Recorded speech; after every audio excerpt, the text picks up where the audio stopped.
Tuhan, Shalom. Bersyukur kalau pada saat sore hari ini kita masih diberikan kekuatan dan kesehatan dari Tuhan.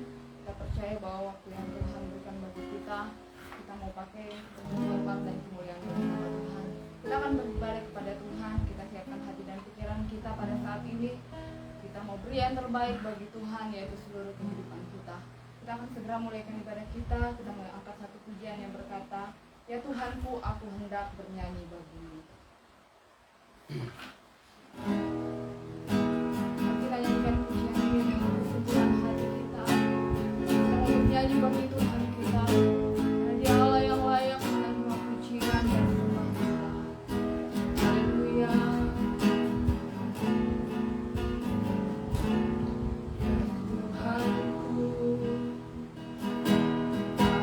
Hendak bernyanyi bagimu,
Bapa kami yang berada di dalam surga, Bapa yang kami panggil Engkau di dalam nama Tuhan Yesus Kristus. Malam hari ini Tuhan kami datang kepadamu. Kami mengucap syukur dan berterima kasih buat pimpinan penyertaan-Mu di dalam setiap kehidupan kami. Sehingga sampai saat ini kami masih boleh berada, ini semua oleh karena kasih setia Tuhan yang selalu nyata di dalam setiap kehidupan kami.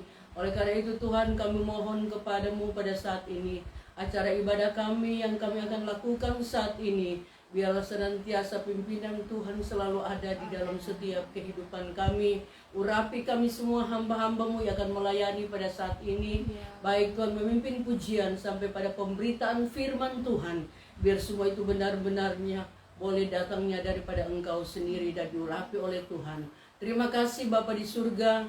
Seberapa kami yang ada untuk beribadah kepada Engkau, kami percaya bahwa Engkau ada di tengah-tengah kami. Karena kami percaya bahwa janji firman-Mu di mana 2-3 orang berkumpul atas nama-Mu, Engkau ada di tengah-tengah kami. Terima kasih Bapa di surga, urapi kami semua Tuhan. Dan biarlah urapan khusus turun kepada setiap kami yang akan mengambil bagian dalam acara ini. Terima kasih Bapa di surga. Ada kuasa-kuasa kegelapan yang coba mengganggu acara kami pada saat ini. Kami bersatu hati mengging dan tolakan hanya di dalam nama Tuhan Yesus Kristus. Setan kau keluar. Darah Tuhan Yesus Kristus yang berkuasa kerana jemaat. Terima kasih Tuhan. Kami akan buka acara ibadah kami pada sore hari ini dan kami alaskan hanya di dalam nama Tuhan Yesus Kristus. Haleluya. Amin. Puji Tuhan, ibadah kita sudah dibuka dengan doa. Dan saat ini kita akan memuji membesarkan nama Tuhan. Kita nyanyikan pujian yang berkata, Tuhanlah kekuatan dan mazmur. Amin. Kita mau bermazmur sedikit.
gunung-gunung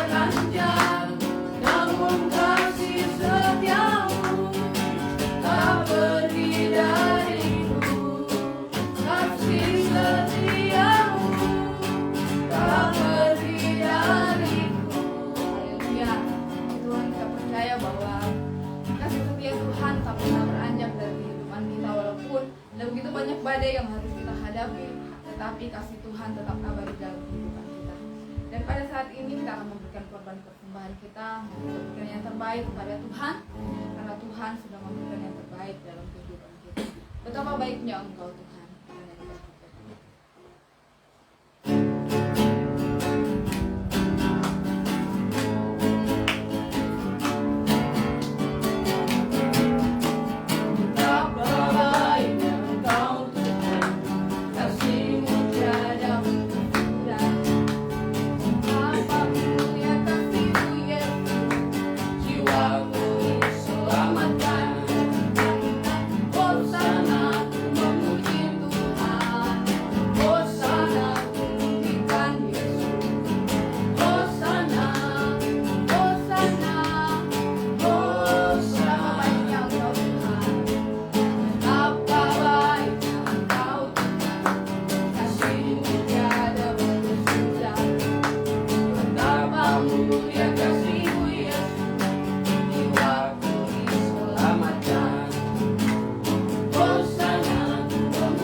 Saat ini mari kita siapkan hati dan pikiran kita untuk diisi dengan kebenaran firman Tuhan, karena kita percaya melalui kebenaran firman Tuhan iman kita akan semakin bertumbuh, iman kita akan semakin kuat menghadapi segala situasi yang ada di tengah-tengah dunia ini.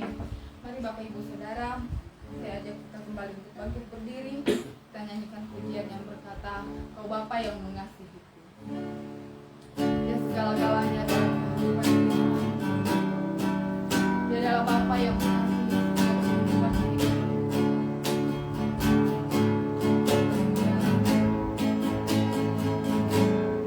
Kau Bapa yang mengasihi,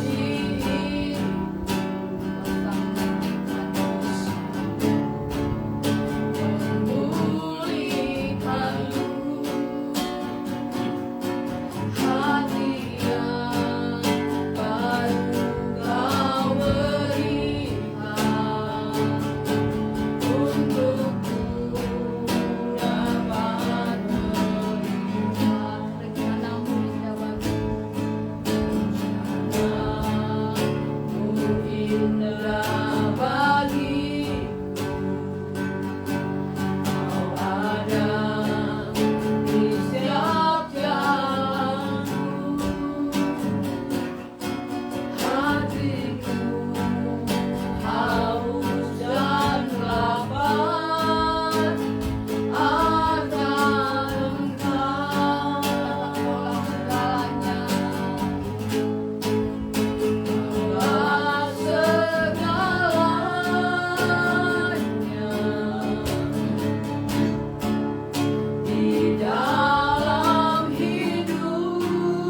Mari kita berdoa.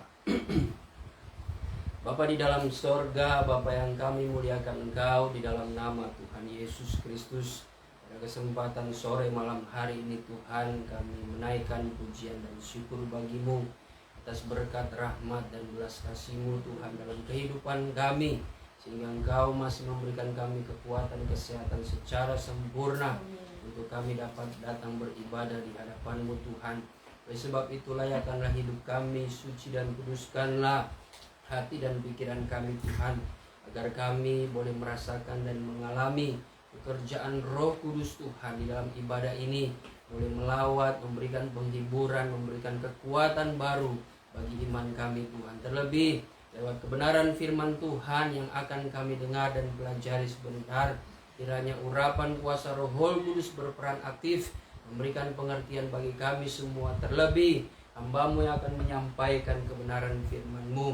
Segala bentuk kuasa kegelapan yang mengganggu, mengintimidasi hati pikiran kami dengan berbagai cara, kami tolak, usir pekerjaan iblis itu hanya di dalam nama Tuhan Yesus Kristus. Hai setan iblis, engkau pergi keluar. Darah Tuhan Yesus yang berkuasa, iblis air biditerai. Terima kasih Tuhan, berkatilah atas setiap persembahan yang sudah diberikan untuk pekerjaan Tuhan. Engkau Allah sumber pancaran berkat, mengembalikan berkat-berkat baru, berkat jasmani terlebih berkat rohani. Terima kasih Tuhan, kami siap belajar akan firman-Mu di dalam nama Tuhan Yesus Kristus. Haleluya, amin. Puji Tuhan. Silakan duduk. Pada saat ini kita bersyukur kepada Tuhan karena kebaikan-Nya, kesetiaan Tuhan dalam hidup kita, sehingga kita boleh dapat menikmati hari-hari yang Dia berikan. Tentu apa yang Tuhan berikan bagi kita semua kita dapat peroleh secara cuma-cuma. Maka dari itu biarlah hari-hari yang kita sudah terima, lewati, kita senantiasa mengucap syukur kepada Tuhan dan tetap percaya Tuhan akan senantiasa membuka jalan, memberikan kekuatan bagi kita semua di dalam menghadapi tantangan, cobaan yang merintangi kehidupan kita. Janji Tuhan akan membawa kita kepada kemenangan dan berkat yang daripada Tuhan. Mari saudara kita buka firman Tuhan dalam kitab Mazmur pasal yang ke-25.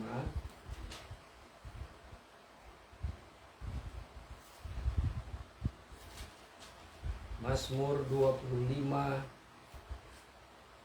ayat yang ke-14. Saya membaca dalam terjemahan lama. Mari kita bangkit berdiri untuk menghormati pembacaan firman Tuhan. Mazmur pasal yang ke-25 ayat 14. Demikian firman Allah, bahwa rahasia Tuhan itu bagi orang yang takut akan Dia, dan perjanjiannya akan diberitahu kepadanya. Puji Tuhan, silakan duduk. Saudara yang dikasihi Tuhan, ini merupakan suatu peringatan bagi kita yang hidup di akhir zaman ini. Sebagai gereja Tuhan, bagaimana kita memahami apa yang menjadi maksud-maksud firman Tuhan. Terlebih di dalam kitab Perjanjian Lama, yang dimana kita membaca bersama-sama dari kitab Mazmur, yang kita ketahui bersama kitab Mazmur ini adalah suatu kitab yang berintikan pujian melalui doa. Dan kita tahu kitab Mazmur ini juga paling banyak ditulis oleh Raja Daud, meskipun ada beberapa penulis pemazmur yang lainnya, namun memang didominasi oleh tulisan-tulisan Raja Daud.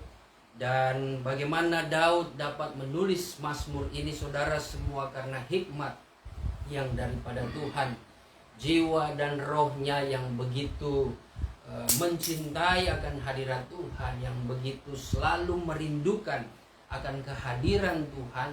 Itu yang membuat dia menjadi seorang hamba Tuhan, seorang raja yang dipilih oleh Tuhan untuk dapat memimpin umat Israel yang merupakan bangsa pilihan Tuhan. Dan secara manusia dia menjalankannya itu tidak mudah. Banyak sekali tantangan, cobaan yang merintangi kehidupannya. Bahkan beberapa cobaan yang diperhadapkan di dalam hidupnya membuat dia mengalami kejatuhan dalam hidupnya, ya, dari kesalehannya, bagaimana dia mengikut Tuhan. Tetapi satu hal yang kita pegang, saudara, dalam kehidupan Raja Daud ini agar menjadi contoh teladan yang baik bagi kita sebagai gereja Tuhan. Dia adalah orang yang cepat menyesal dan segera bertobat kembali kepada Tuhan. Berbeda dengan Raja Saul, ketika dia berbuat salah, dia sangat sulit sekali untuk mengakui itu kepada Tuhan. Dia tidak mau kembali kepada Tuhan, sehingga Raja Saul ini menerima konsekuensi yang cukup berat. Tetapi bagaimanapun, saudara, di sini kita bisa melihat dan merenungkan akan kebenaran firman Tuhan. Memang ada orang-orang tertentu yang dipilih Tuhan, dipanggil oleh Tuhan, serta ditetapkan oleh Tuhan. Tetapi kenapa orang-orang tersebut yang dipanggil oleh Tuhan berakhir dengan cara hidup mereka yang tidak sesuai dengan kebenaran firman Tuhan? Mungkin sama halnya dalam perjanjian baru, salah satunya adalah kehidupan yang dimiliki oleh Yudas Iskariot. Apakah di sini kita berarti dapat berpikir Yudas Iskariot ini dipanggil hanya untuk dibinasakan oleh Tuhan? Namun kalau kita berpikir dan merenungkan kasih Allah yang begitu besar, saudara, Allah tidak mungkin setega seperti itu. Kalau Allah yang sudah memanggil kehidupan kita, maka janji firman-Nya itu Dia akan genapi, bagaimana Dia akan pelihara kehidupan kita. Hanya saja memang, saudara, kita akan diperhadapkan dengan banyak sekali ujian-ujian iman. Tapi disitulah kita harus membuktikan, kita harus yakin bahwa hidup kita yang sudah dipanggil oleh Tuhan ada rencana yang indah. Bagaimana kita percaya kepada setiap janji Tuhan sampai kita betul-betul memperoleh kasih karunia Tuhan secara sempurna. Kasih karunia Tuhan itulah, saudara, yang dapat memberikan keselamatan bagi kita. Dan kasih karunia Allah itu hanya bisa didapat daripada iman yang kita miliki. Sementara iman yang kita dapatkan itu adalah kita dapatkan dengan kita mendengar daripada firman Allah. Ketika kita mendengar firman Allah, kita dikuatkan, kita dihiburkan. Di dalamnya ada janji firman Tuhan dan kita percaya serta menyerahkan kehidupan kita kepada Tuhan Yesus Kristus yang adalah juru selamat kita. Disitulah iman mulai timbul. Nah, setelah iman itu sudah timbul dalam kehidupan kita, dia akan bertumbuh. Pertumbuhan iman inilah, saudara, yang menjadi tugas kita sebagai orang yang percaya dan konsisten tetap percaya kepada janji Tuhan. Kalau kita tidak konsisten, kita tidak percaya, ya iman itu menjadi iman yang mati. Karena dampak dari kita memiliki iman itu, tuntutan firman Tuhan bagaimana iman itu akan dihidupkan dengan disertai tindakan. Bahkan di dalam Yakobus pasal yang kedua ayat yang ke-22 mengatakan bahwa iman yang sempurna adalah iman yang bekerja sama dengan perbuatan. Coba kita baca Yakobus 2 ayat yang ke-22. Ayat ke-22. Kamu lihat bahwa iman bekerja sama dengan perbuatan-perbuatan. Iman bekerja sama dengan perbuatan. Dan oleh perbuatan-perbuatan itu iman menjadi sempurna. Ya, oleh perbuatan-perbuatan itu iman menjadi sempurna.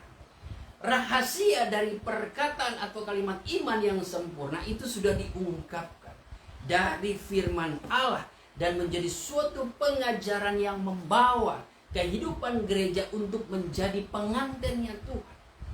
Ini yang disebut rahasianya. rahasia bagi orang yang takut akan Tuhan, saudara ya. Artinya dengan kita memahami bahwa iman yang sempurna itu ternyata harus disertai perbuatan. Itu dibukakan dalam suatu pengajaran yang membawa kehidupan gereja untuk menjadi pengantinnya Tuhan. Kalau berbicara tentang pengantinnya Tuhan, berarti kita akan menjadi kekasih hatinya Tuhan. Apa yang dirasakan, apa yang diinginkan, apa yang dimau oleh Tuhan, itu kita mengetahuinya. Tetapi bukan semata-mata kita sebagai manusia yang penuh dengan kelemahan dan keterbatasan, kita sebagai manusia yang hanyalah ciptaan, seolah-olah tahu apa yang Tuhan hendaki, seolah-olah tahu apa yang Tuhan fikirkan. Kalaupun kita mengetahuinya, sebenarnya Paulus sudah mengungkapkan itu. Itu bukan semata-mata kita hebat, kita mampu, tetapi ada roh yang berada di dalam diri kita. Roh itulah yang menjadikan kehidupan kita mengetahui apa yang ada di dalam, atau apa yang terkandung di dalam hati Tuhan itu sendiri. Bahkan Paulus mengatakan di dalam 1 Korintus 2 ayat yang ke-16 bahwa kami ini memiliki pikiran Kristus. Coba kita baca. 1 Korintus 2 ayat 16. Sebab siapakah yang mengetahui pikiran Tuhan sehingga ia dapat menasihati? Siapa yang dapat mengetahui pikiran Tuhan sehingga kita seolah-olah ingin menasihati Tuhan? Terus, Tetapi kami memiliki pikiran Kristus. tetapi kami memiliki pikiran Kristus. Kenapa Paulus dengan berani mengatakan hal seperti ini?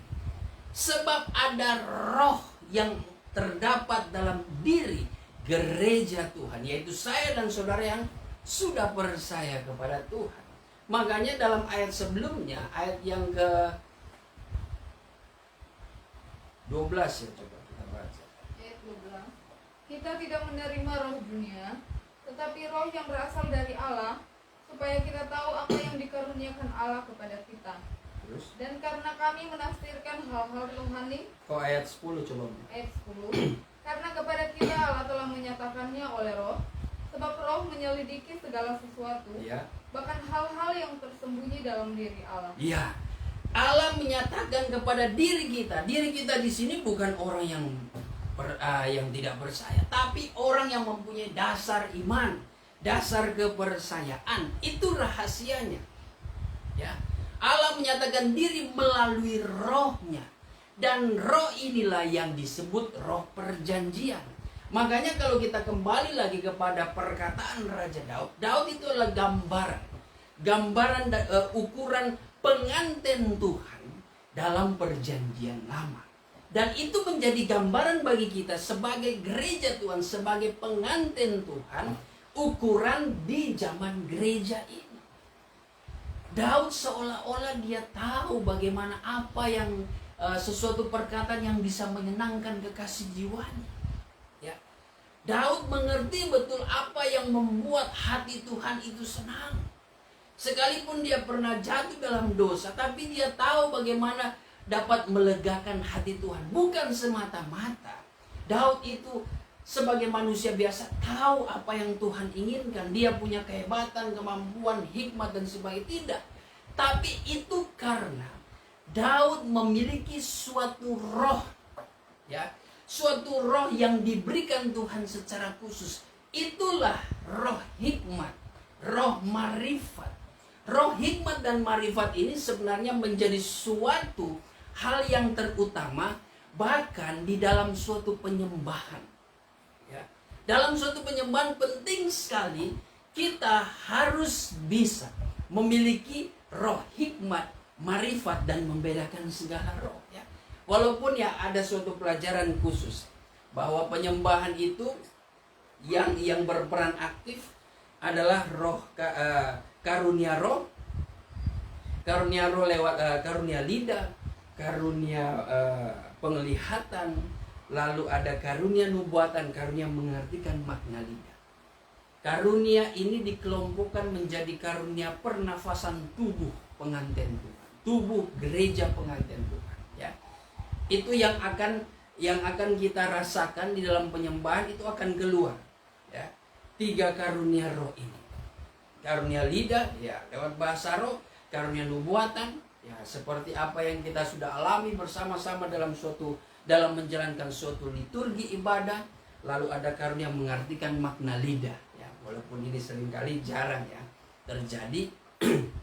Tetapi yang terpenting karunia nubuatan dan karunia lidah ini ada, saudara ya. Itu membuktikan bahwa roh Tuhan itu bekerja melayani kita. Tetapi saudara, sesungguhnya yang memimpin dalam penyembahan itu adalah malaikat sidang, ya, yang harus bisa mengatur jalannya penyembahan dengan suatu penyembahan yang tertib, ya, suatu penyembahan yang teratur, yang mendatangkan damai sejahtera. Itu mempunyai suatu peran yang tidak mudah. Sebagai malaikat sidang, pentingnya memiliki karunia roh, hikmat perkataan, dan perkataan marifat, serta membedakan segala roh, supaya malaikat sidang ini pun bisa membanding-bandingkan, dalam tanda kutip, bisa menimbang-nimbang, bisa menyadari, mengetahui roh apa yang bekerja dalam penyembahan. Itu penting sekali, saudara ya. Makanya di dalam pengelompokan karunia hikmat perkataan, karunia perkataan hikmat, perkataan marifat, dan membedakan segala roh, ya, dikelompokkan menjadi suatu kelompok sebagai karunia kehidupan bagi tubuh gereja pengantin. Memang hikmat itu, karunia roh hikmat inilah yang menyelamatkan kita. Tidak ada lain, saudara. Sehebat, sepandai, sepintar-pintarnya manusia, tidak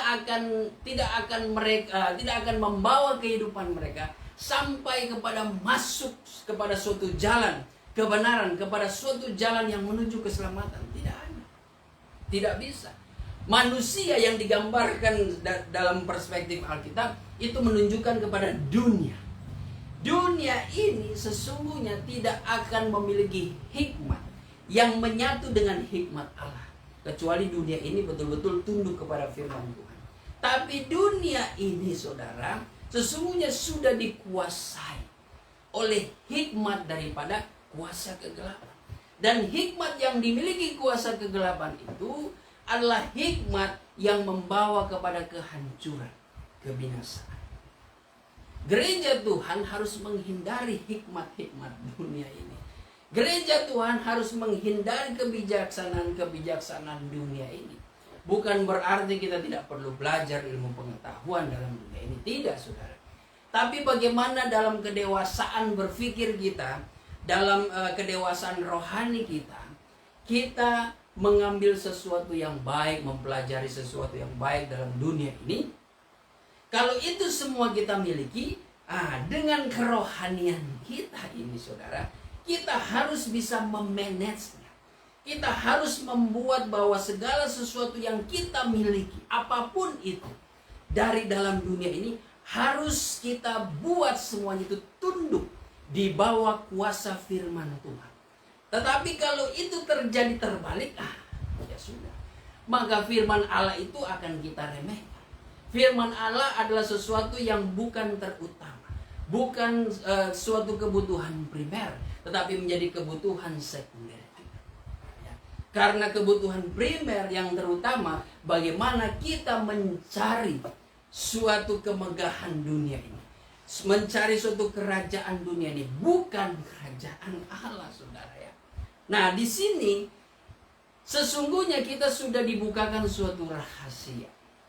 Rahasia Tuhan itu adalah bagi orang yang takut akan Tuhan.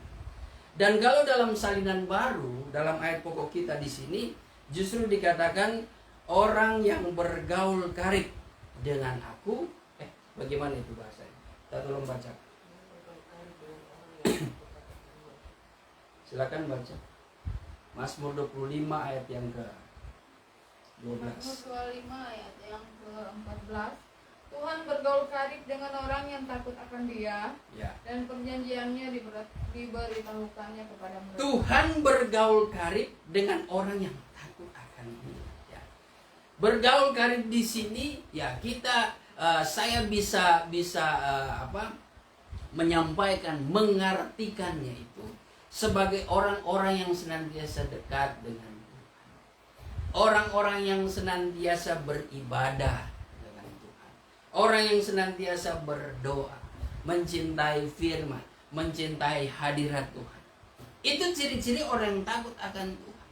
Kitab Amsal, anak daripada Raja Daud, yaitu Raja Salomo yang dikenal sebagai Raja Hikmat, bahwa orang yang takut akan Tuhan, dia katakan adalah orang yang akan mendapatkan hikmat daripada Tuhan.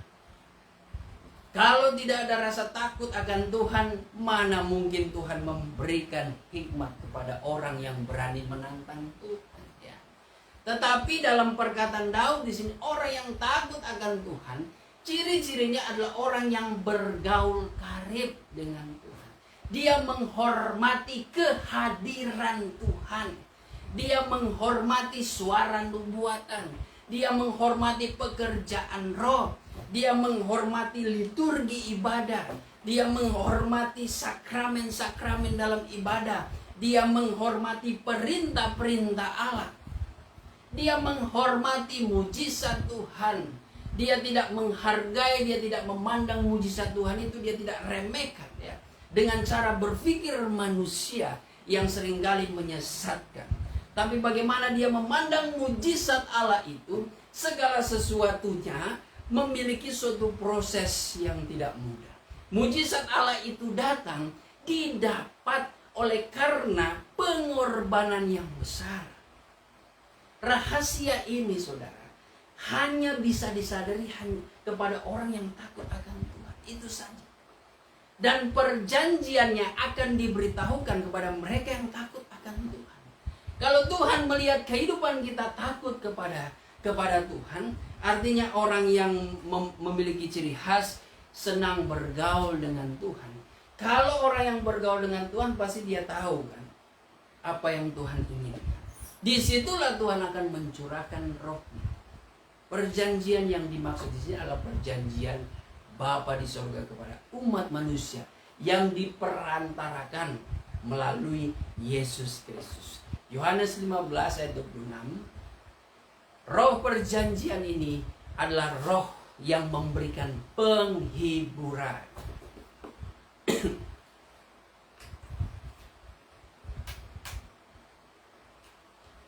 Yohanes 15 ayat 26. Yohanes 15 ayat 26.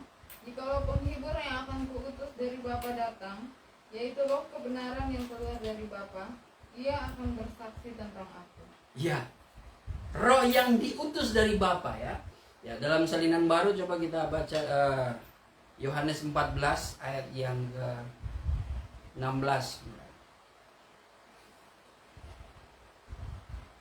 Yohanes 14 ayat 16. Aku akan minta kepada Bapa, dan ia akan memberikan kepadamu seorang penolong yang lain. Nah, kalau di sini dikatakan seorang penolong yang lain, itu menunjuk kepada roh, ya. Oknum dari Allah Tritunggal. Salah satu oknum dari Allah Tritunggal yaitu kuasa Rohul Kudus. Supaya ia menyertai kamu selama-lamanya. Dia akan menolong dan menyertai saya dan saudara selama-lamanya. Terus, Yaitu roh kebenaran. yaitu roh kebenaran. Dunia tidak dapat menerima dia, Dunia tidak bisa menerima dia, sebab dunia tidak melihat dia, sebab dunia tidak dapat melihat dia dan tidak mengenal dia. dan tidak mengenal dia. Tetapi kamu mengenal dia, Tetapi kita yang percaya di dalam Yesus Kristus mengenal dia, sebab dia menyertai kamu dan akan diam di dalam kamu. dan dia akan menyertai kita. Ya, terima kasih. Dan diam di dalam kita. Itulah suatu roh perjanjian, roh penghibur, roh penolong yang menolong kita di saat-saat kita susah, di saat-saat kita tidak berdaya. Orang yang memiliki pergaulan yang baik dengan Tuhan, ya, yang bergaul karib dengan Tuhan, yaitu orang yang takut akan Tuhan, dia tahu, saudara, ya, kemana dia harus meminta tolong, kemana dia harus menggantungkan segala harapannya, kemana dia harus mencari suatu pertolongan penghiburan. Hanya datang kepada Tuhan, hanya mengandalkan roh yang ada di dalamnya. Seringkali kita menghadapi masalah, ya kita lupa ada Roh Kudus di dalam kita.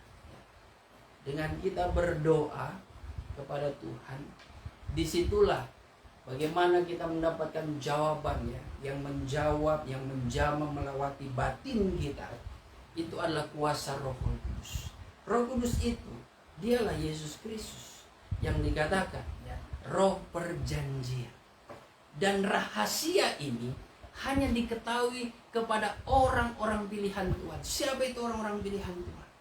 Orang-orang yang terpanggil, orang-orang yang percaya kepada Tuhan, orang-orang yang memiliki iman. Dengan iman ini kita diperkenankan Tuhan. Ibrani 11, coba kita baca ayat yang ke-6.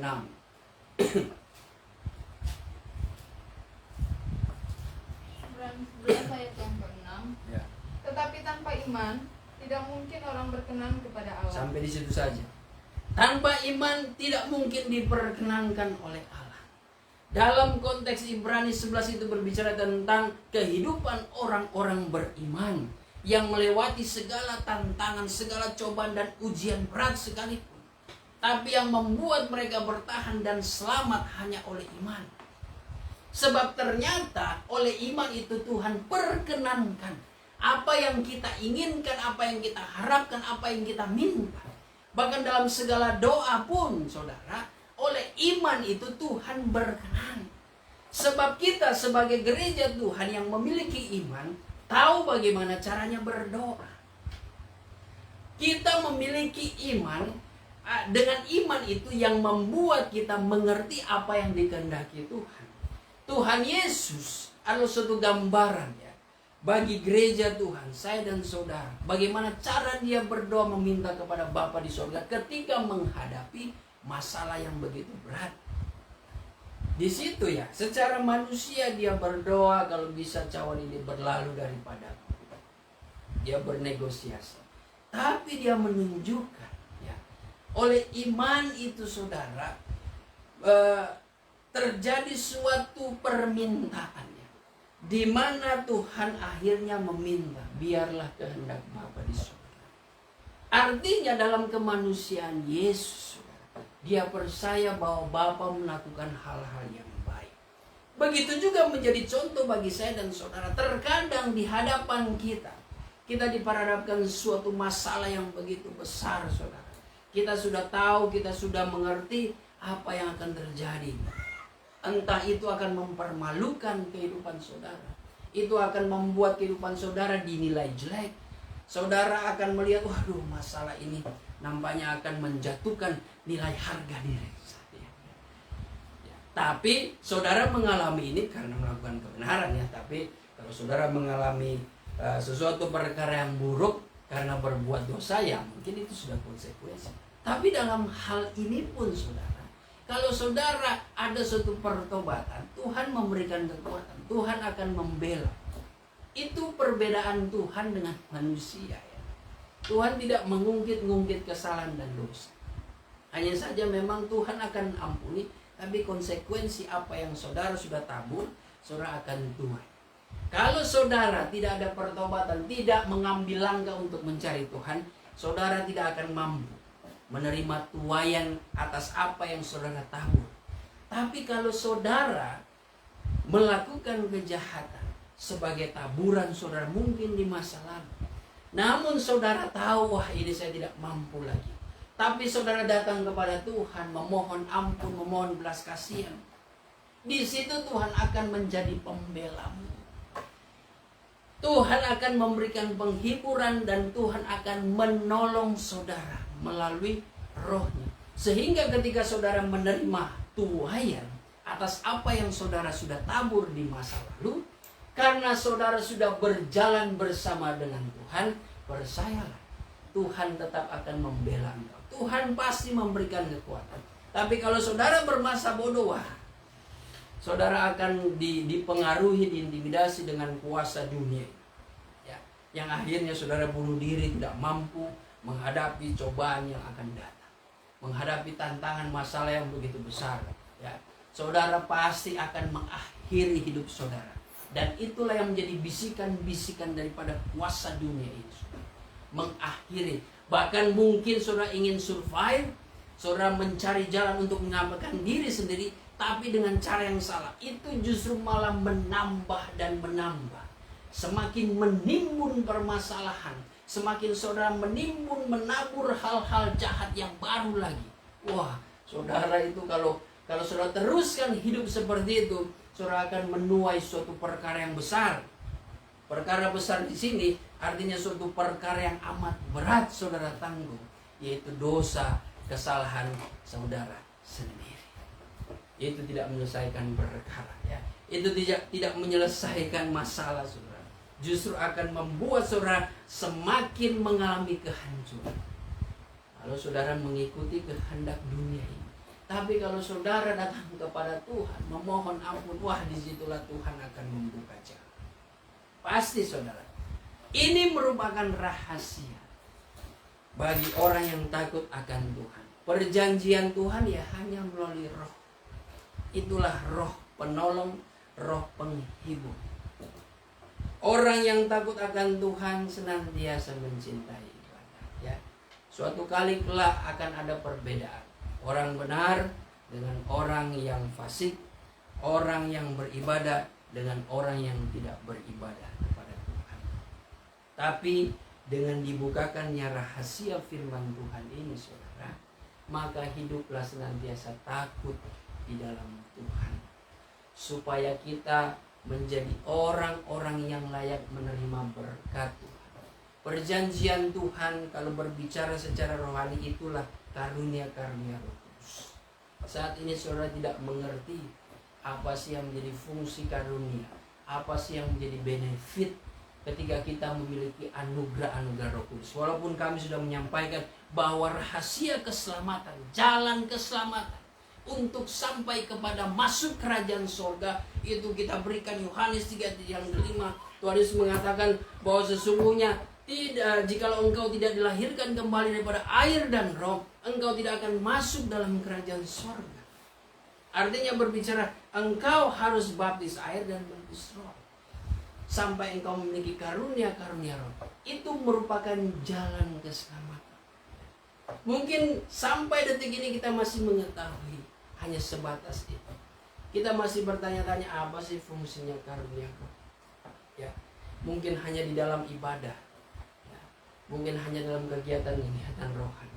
Tapi sesungguhnya karunia roh itu, ya, selain daripada fungsinya, itu menjadi suatu tanda. Tanda di mana kita orang-orang yang memiliki meterai, yang suatu kelak nanti Tuhan akan melihat mana gereja Tuhan yang termeterai dengan kuasa Roh Kudus. Sebagai terakhir di dalam Efesus 4 Efesus 4 ayat yang ke-30 sampai 32. Sampai 32 ya.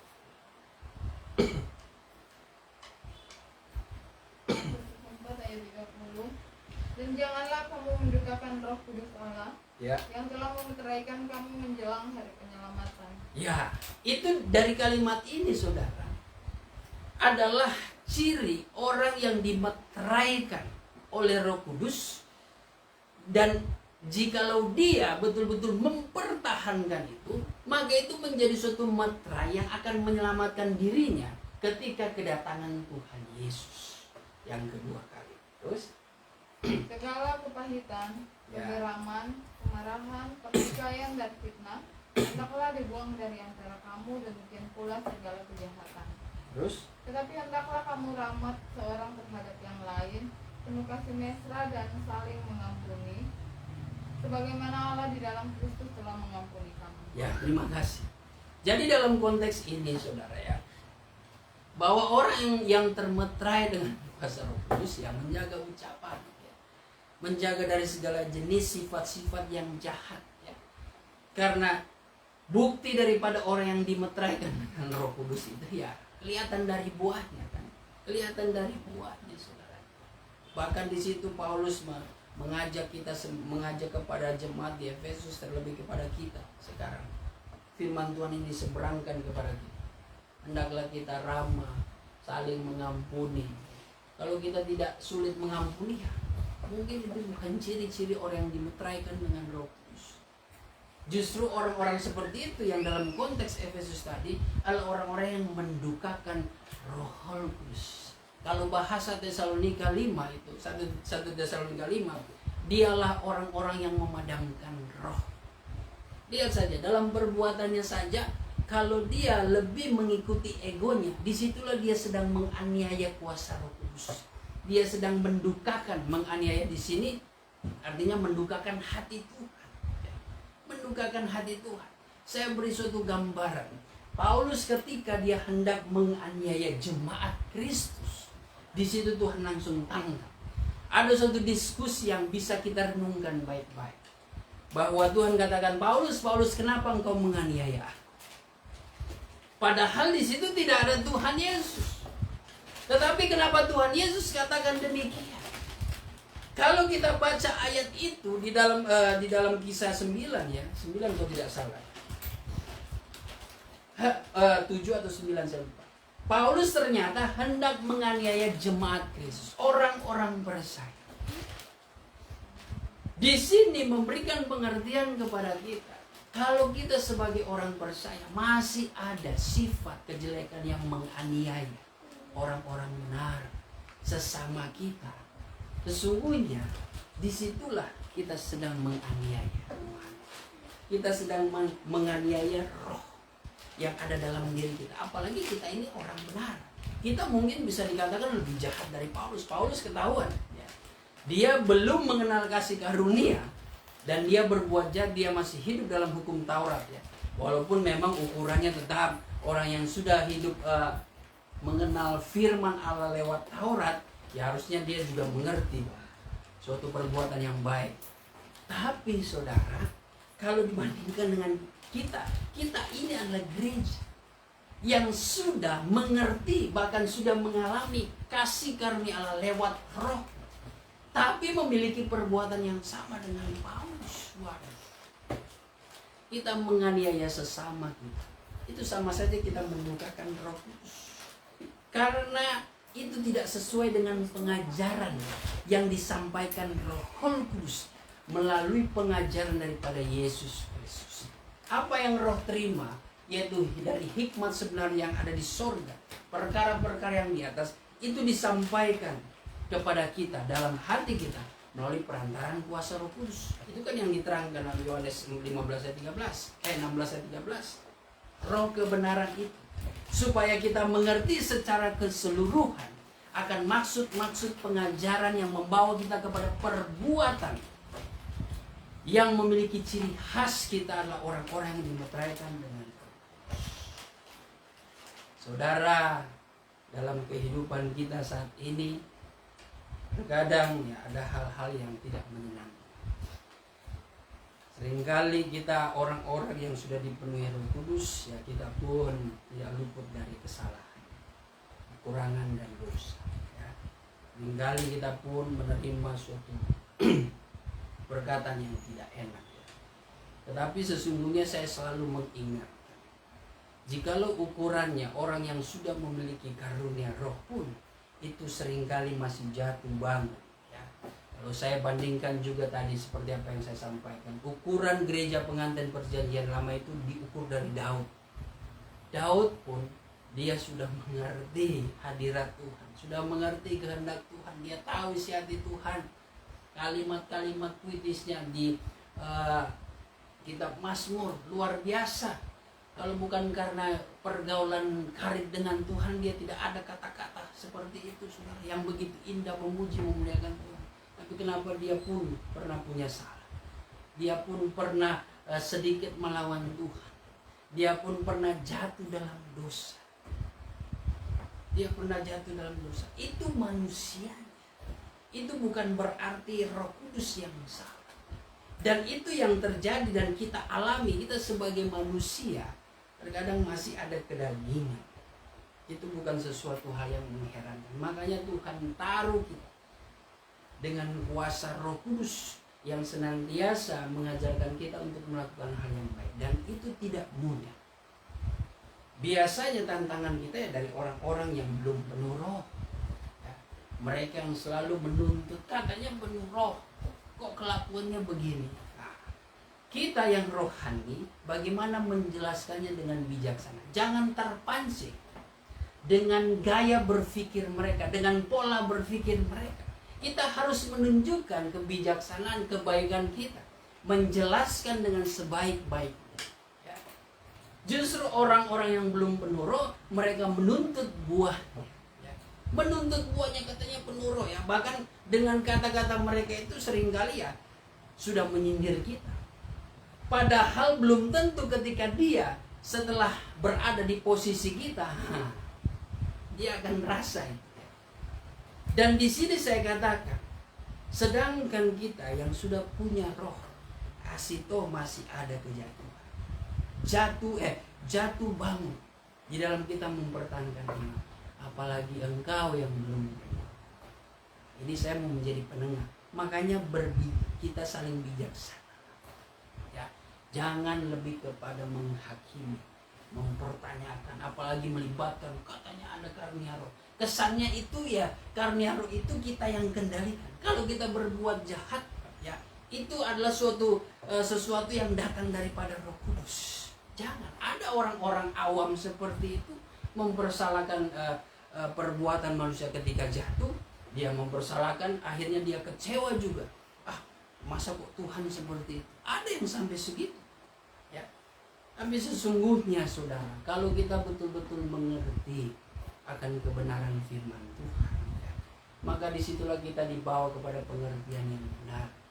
Manusia itu masih hidup di dalam kedagingan.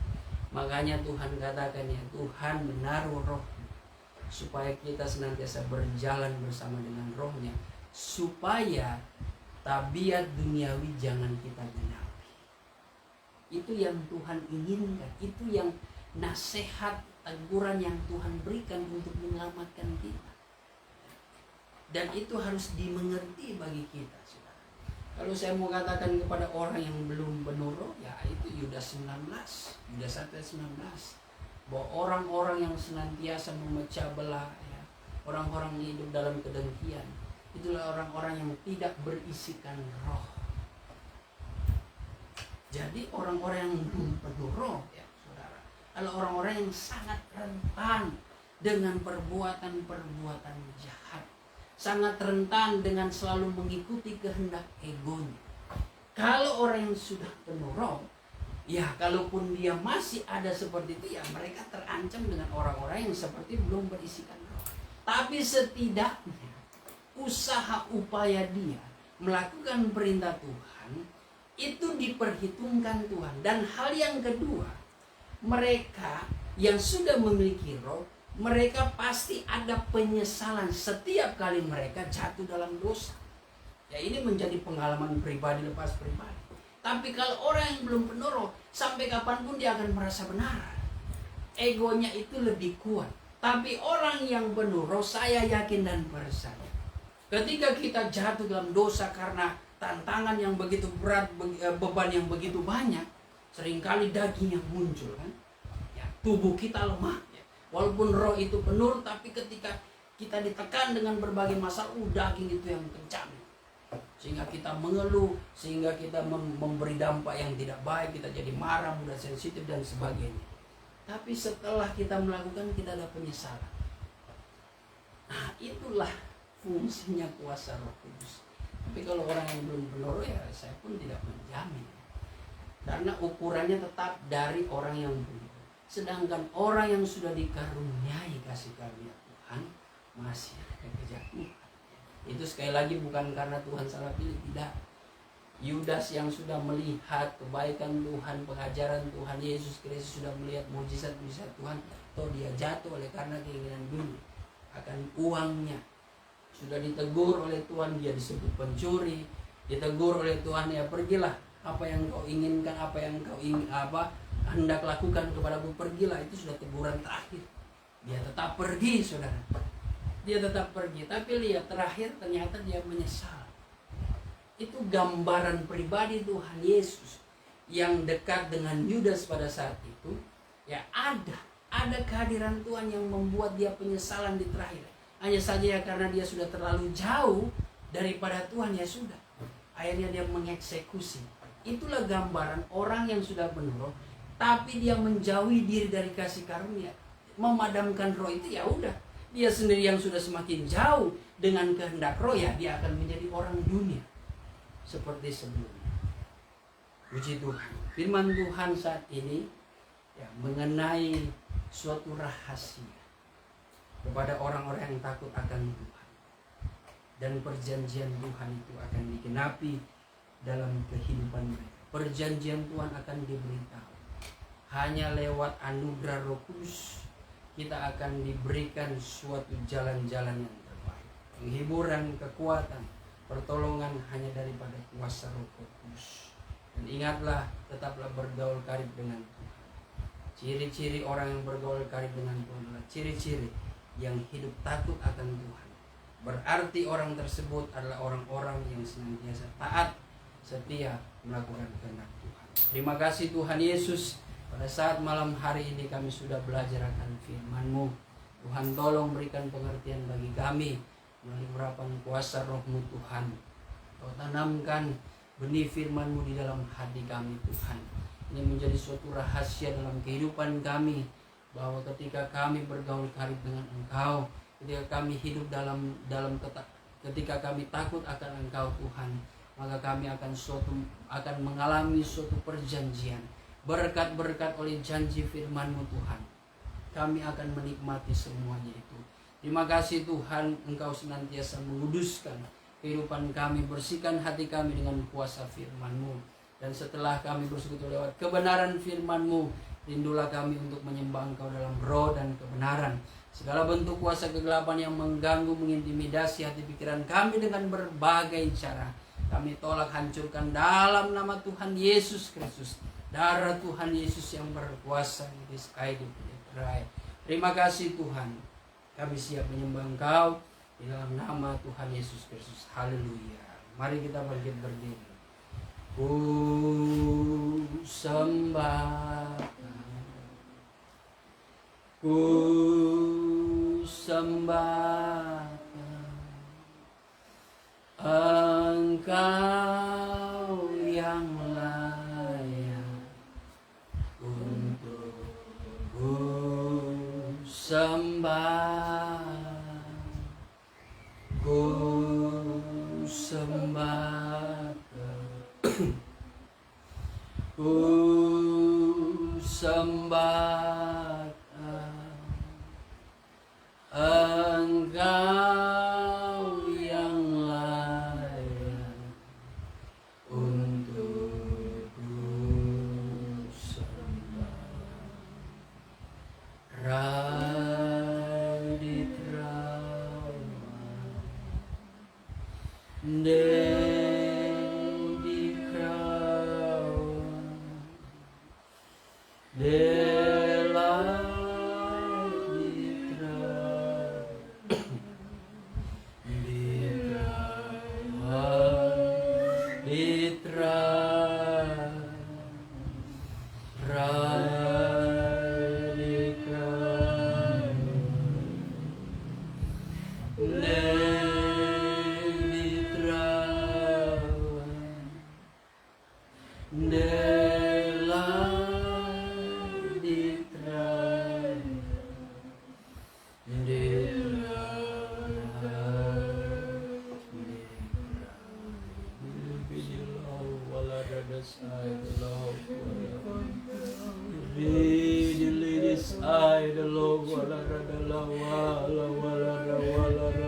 Hallelujah, redas adi bidik bidis angelo wala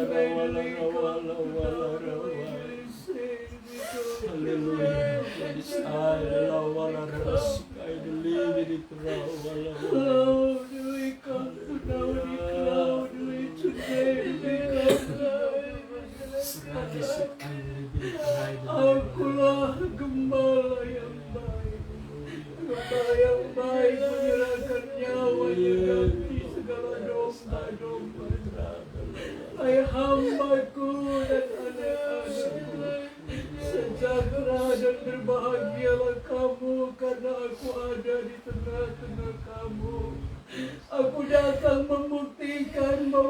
tidak pernah meninggalkan kamu. Sebab itu menyerahlah kamu dengan sungguh-sungguh, agar kamu dapat merasakan satu persekutuan yang indah dengan aku, dan kamu boleh memandang kemuliaanku yang sedang turun di tengah-tengah kamu. Perhatikan kamu baik-baik suaraku saat ini, Bikler Lutunai. Kamu telah mendengarkan firmanku, Aidibikam Tunai. Firmanku itu adalah aku sendiri. Aku meminjam bibir mulut hambaku untuk menyampaikan isi hatiku kepada kamu, hambaku dan anak-anakku. Aku mau supaya kamu bergaul karib dengan aku melalui doa-doa pribadi kamu. Karena hanya di dalam aku kamu akan mendapatkan kekuatan di dalam kamu melayani pekerjaanku. Let me come to know the cry, hambaku dan anak-anakku. Kalau aku boleh memanggil kamu masuk dalam terangku yang ajaib, kamu boleh mengenal kebenaran yang sesungguhnya yang aku boleh ajarkan kepada kamu. Ini satu hal yang sangat kamu harus berbahagia hidup di dalam aku. Metrau dilitunai, karena akulah yang menjadi jaminan dalam hidup kamu.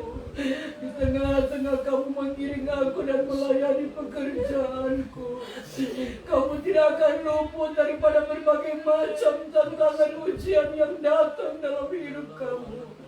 Tapi satu hal yang kamu harus percaya, bahwa aku tidak akan pernah membiarkan kamu, hambaku dan anak-anakku Bikrai Lutunai.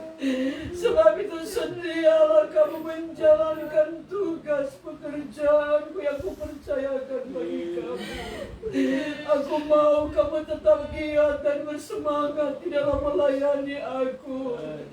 Karena ingat kamu baik-baik, hambaku dan anak-anakku. Ada satu waktu kamu akan melihat aku akan melakukan hal-hal di luar dugaan kamu, sehingga kamu semakin hari semakin jatuh cinta kepadaku. Melodikam tunai.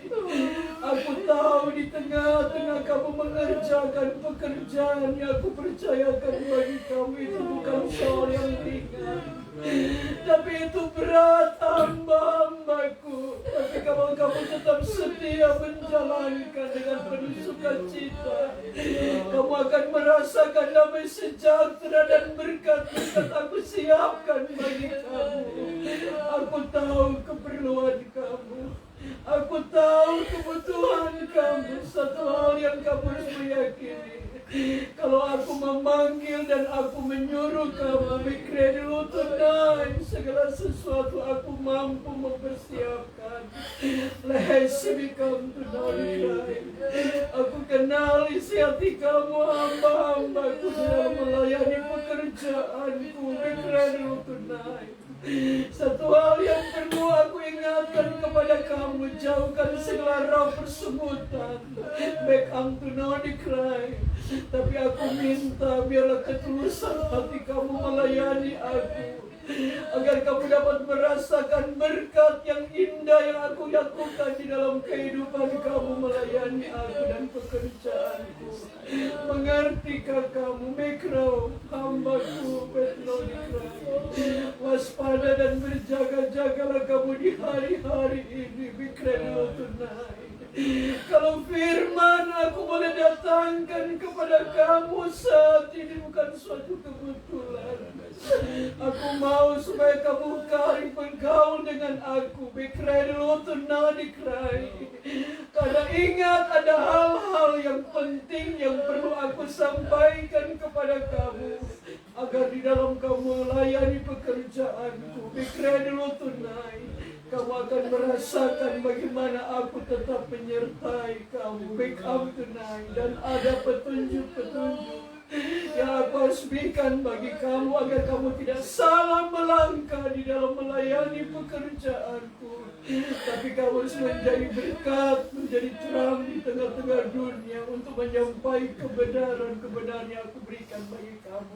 Mengertikah kamu? Banyakkah kamu menyelidiki firman-Ku, hamba-hambaku, become tonight. Karena di dalamnya ada rahasia-rahasia yang belum terungkap, akan aku ungkapkan lewat hikmat yang aku berikan kepada kamu. Asalkan kamu tetap setia dan dengar-dengaran kepadaku. I become tonight cry. Waspada, iblis berusaha keras untuk menjatuhkan iman kamu. Make crowd dulu tenang. Sebabnya tetaplah kamu mencintai doa, cintailah firman-Ku dan cintailah hadirat-Ku. Karena di dalamnya lebih kamu tonight, kamu akan merasakan pergaulan karib dengan aku. I belong tonight cry. Dan kamu akan melihat ada hal-hal yang belum terjadi. Itu aku akan beritahukan bagi kamu. I know the cry. Mengertikah kamu? I see me come tonight. Sejahtera dan berbahagialah kamu yang sudah mendengarkan suara Rohku. I really become tonight. Become tonight the cry Rohku. Terima kasih Tuhan atas berkat anugerah-Mu dalam kehidupan kami. Kami boleh mendengar firman-Mu dan suara Roh-Mu Tuhan. Inilah yang menjadi rahasia kehidupan orang yang takut akan Engkau. Sebab di dalam kami beribadah Tuhan, kami sedang membangun suatu Tuhan relasi yang baik dengan Engkau, menjalin suatu hubungan yang baik dengan Engkau Tuhan. Jadi kami terus Tuhan, agar kami juga boleh memperbaiki hubungan kami dengan Engkau, semakin hari semakin karib dengan-Mu Tuhan. Dan setiap perjanjian Tuhan, janji-janji firman-Mu, keselamatan yang Engkau berikan dari segala mara bahaya, dari segala tantangan yang ada, akan berkat kebutuhan keperluan kami Tuhan.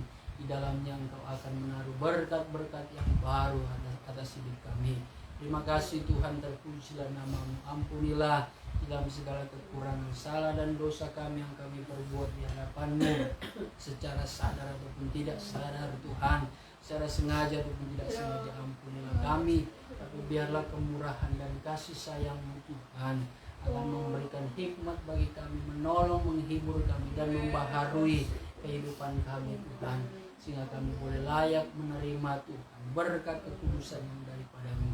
Terima kasih Tuhan, diberkatilah setiap jemaat Tuhan, jiwa-jiwa yang menyaksikan live streaming, bahkan pada saat ini Tuhan, di tempat ini juga seberapa kami yang ada, Engkau memberkati kami semua Tuhan. Terima kasih, kami akan akhiri ibadah kami pada saat sore malam hari ini dengan pengucapan syukur. Sempurnakanlah pelayanan kami pada saat hari ini, dalam nama Tuhan Yesus Kristus.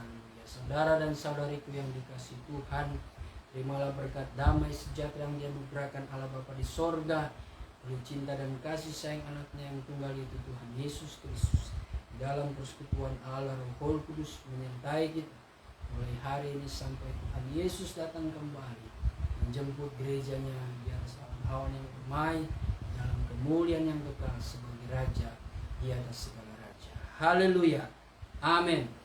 Baik, puji Tuhan, ibadah kita sudah selesai. Kiranya Tuhan Yesus memberkati. Selamat beristirahat sama keluarga di rumah. Shalom bagi kita semua.